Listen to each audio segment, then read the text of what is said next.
तस्य रोगो न जरा न मृतो प्राप्तस्य योगाग्निमयम शरीरम। भारत की अत्यंत प्राचीन आध्यात्मिक परंपरा में योग का अत्यंत महत्वपूर्ण स्थान है। भारत की ऋषि परंपरा ने इसीलिए योग के बारे में और उसके महत्व के बारे में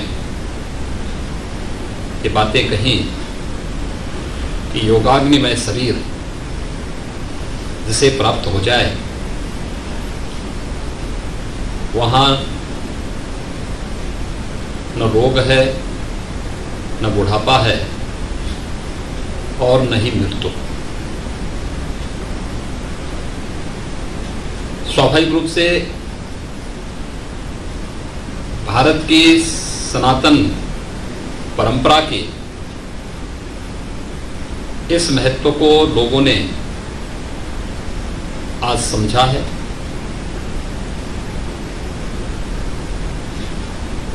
जब हम अंतर्राष्ट्रीय योग दिवस के 6ठे संस्करण में प्रवेश कर रहे हैं तो स्वाभाविक रूप से इसका और महत्व बढ़ जाता है।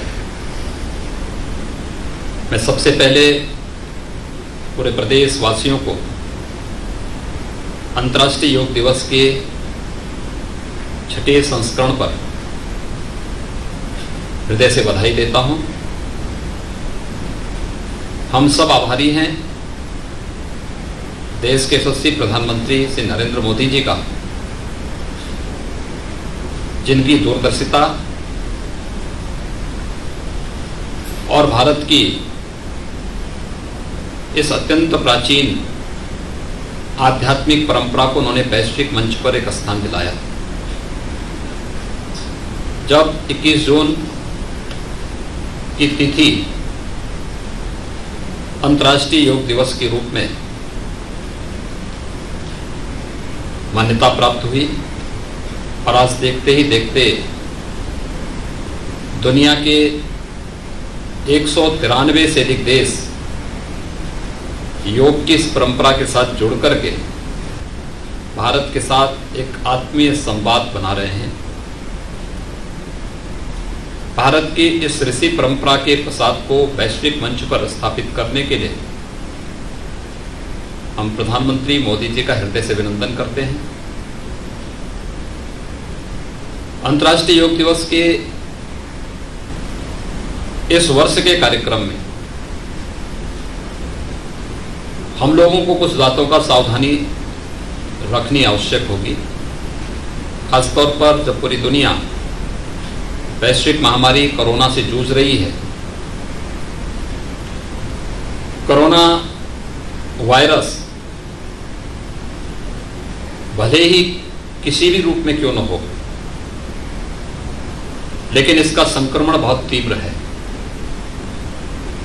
और इसलिए सावधानी आवश्यक है।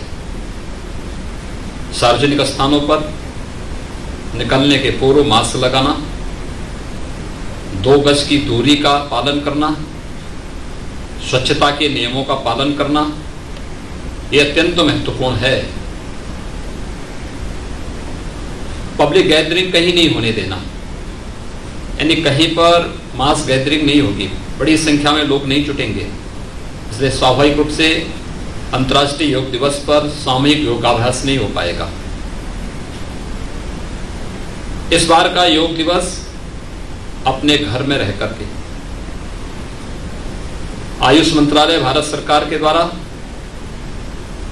एक कॉमन योगा प्रोटोकॉल जारी किया गया है, जिसमें योगाभ्यास के बारे में, योग के विभिन्न आयामों के बारे में बड़ा विस्तार के साथ दिया गया है। हम इसका पालन करेंगे तो स्वाभाविक रूप से इसका लाभ हमें प्राप्त होगा। उत्तर प्रदेश के आयुष विभाग ने भी इस संबंध में एक कंपटीशन का आयोजन भी किया है और इस संबंध में एक आवश्यक जानकारी से युक्त ऐप भी लॉन्च किया है। और मैं चाहूँगा कि सभी प्रदेशवासी, खासतौर पर योग के प्रति जिन लोगों में थोड़ी भी जागरूकता है, वे अगर इस अभियान के साथ जुड़ेंगे और योग दिवस के अंदर अपने योगाभ्यास के कार्यक्रम को, अपने फोटो को उसमें अपलोड करेंगे, तो स्वाभाविक रूप से उस कंपटीशन को एक पार्ट भी बनेंगे। उन्हें प्रदेश सरकार की ओर से सम्मानित भी किया जाएगा। मैं एक बार फिर से अंतर्राष्ट्रीय योग दिवस के अवसर पर प्रदेश के सभी योग प्रेमियों को हृदय से बधाई देता हूं, अपनी शुभकामनाएं देता हूं और विश्वास व्यक्त करता हूं कि योग दिवस हमारे न केवल भौतिक बल्कि आध्यात्मिक जीवन में भी निरंतर उन्नति और समृद्धि का मार्ग प्रशस्त करेगा। अंतर्राष्ट्रीय योग दिवस के अवसर पर आप सबको मेरी हार्दिक